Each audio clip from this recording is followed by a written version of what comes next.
wabarakatuh. Kembali lagi dengan saya Kiki Arista Wahyuning Tias dengan program studi manajemen NIM 2010411153 Fakultas Ekonomi dan Bisnis Universitas Muhammadiyah Jember.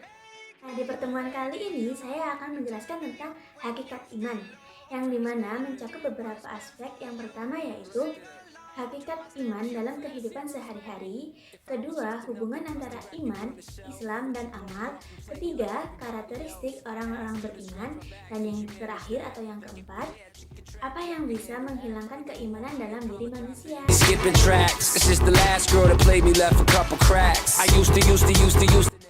Iman berasal dari bahasa Arab, yaitu alif, ya, mim, alif, dan nun, yang memiliki arti kata amanah dan imanah, yang dapat diartikan sebagai percaya dan aman.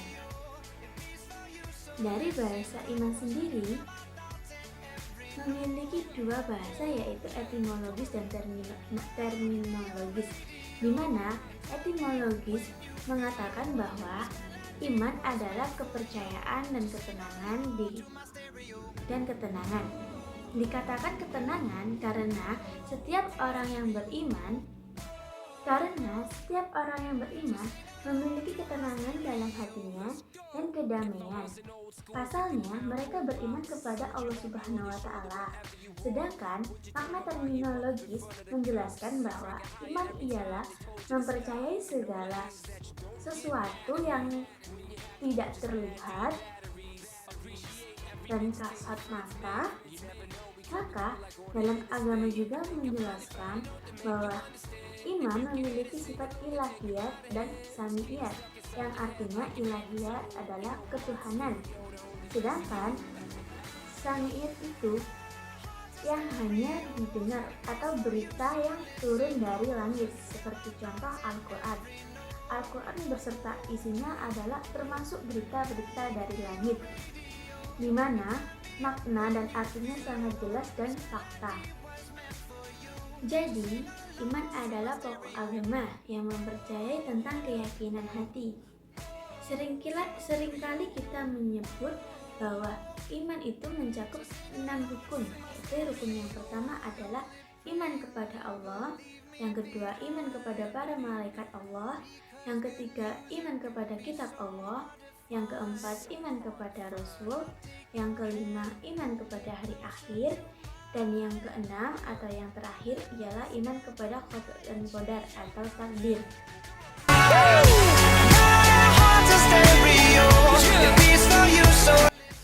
Aspek yang kedua ialah hubungan antara iman, ilmu, dan amal. Seringkali kita kaitkan antara hal ketiga tersebut ialah sebagai sebuah pohon, di mana semakin tinggi pohon itu, semakin besar pula pohon itu, maka semakin dalam pula akarnya menancap di tanah. Karena pada dasarnya iman tanpa ilmu itu adalah buta, sedangkan agama tanpa ilmu itu sama dengan lumpuh.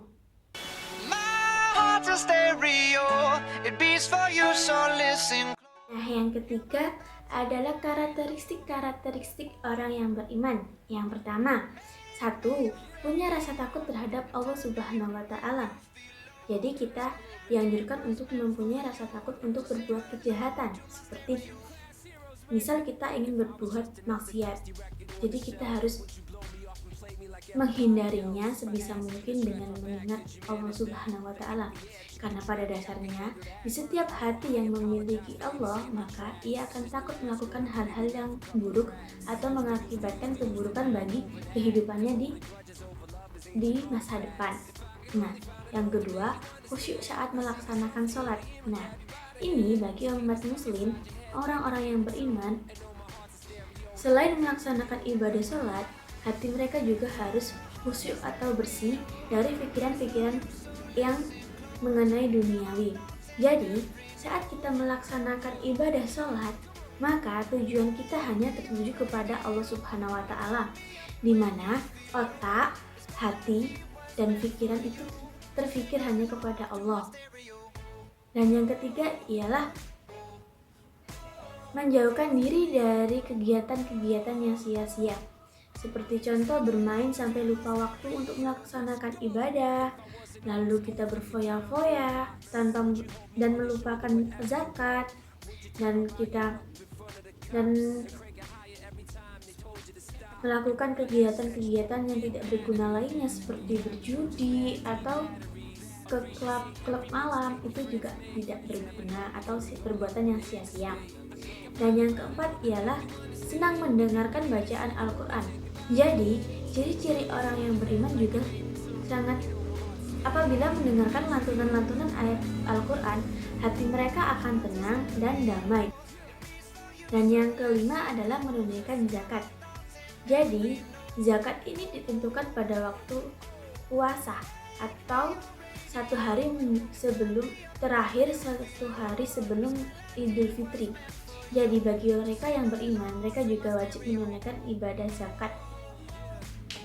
Dan yang keenam ialah meneladani Rasul, mengikuti semua amal kebaikannya, menjauhi semua yang sudah dilarang, dan melakukan kegiatan-kegiatan baik lainnya seperti melakukan dakwah.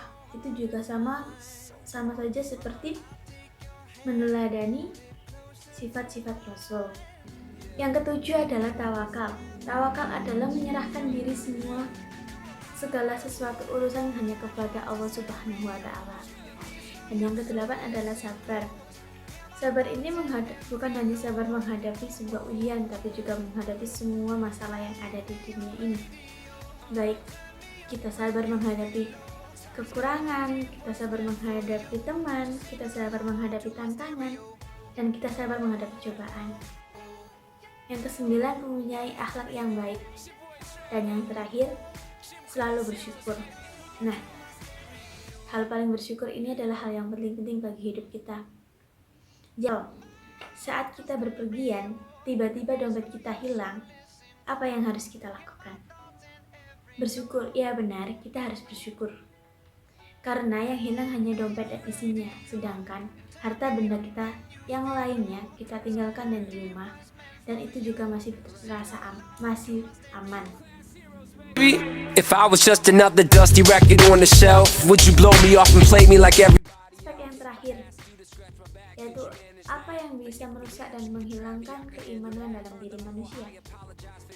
Ada banyak contoh yang bisa merusak dan menghilangkan akhlak dari diri manusia, namun di sini saya mengambil 2 contoh saja, yaitu syirik. Karena dengan syirik itu membatalkan keimanan. Contoh, kita mempercayai kepada selain Allah, seperti contohnya kita percaya kepada jimat, bahwa jimat itu membawa keberuntungan, bahwa jimat itu membawa umur panjang, jimat itu membawa kekayaan, maka hal tersebut bisa dikatakan syirik, dan itu juga bisa menggugurkan iman kita dari diri kita. Contoh yang kedua adalah riya dan pamer. Saat kita memamerkan ibadah, itu sama saja dengan menggugurkan akhlak kita. Seperti contoh, saat kita melakukan sholat, terus kita memposting ibadah tersebut di sosial media dengan catatan sudah melaksanakan sholat, atau kita melaksanakan zakat. Jadi, waktu kita melaksanakan zakat, lalu kita mempostingnya di sosial media, itu sama saja dengan memamerkan dan menyombongkan diri, dan itu juga bisa menggugurkan keimanan kita.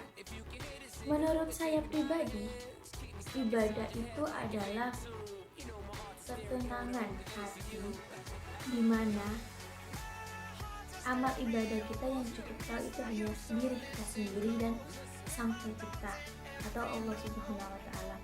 Kita tidak perlu memamerkan ibadah apa yang sudah kita lakukan hari ini, perbuatan baik apa yang sudah kita laksanakan hari ini, karena yang mencatat kebaikan kita itu hanya malaikat yang samping kita, bukan orang lain.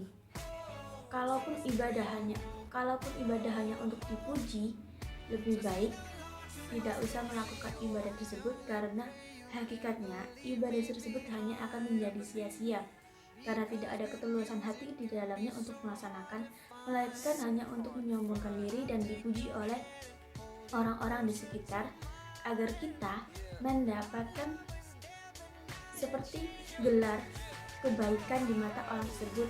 Padahal kebaikan tersebut hanya sia-sia apabila kita melakukan tanpa adanya keikhlasan dari hati dan keyakinan bahwa amal ibadah itu hanya untuk Allah Subhanahu wa Ta'ala. Nah, itu tadi penjelasan saya yang mengenai hakikat iman. Semoga bermanfaat, dan untuk kalian semua yang sudah menyempatkan waktu untuk menonton video ini, terima kasih. Wassalamualaikum warahmatullahi wabarakatuh. It's your boy Travi, Gym Class Heroes, baby. Yeah.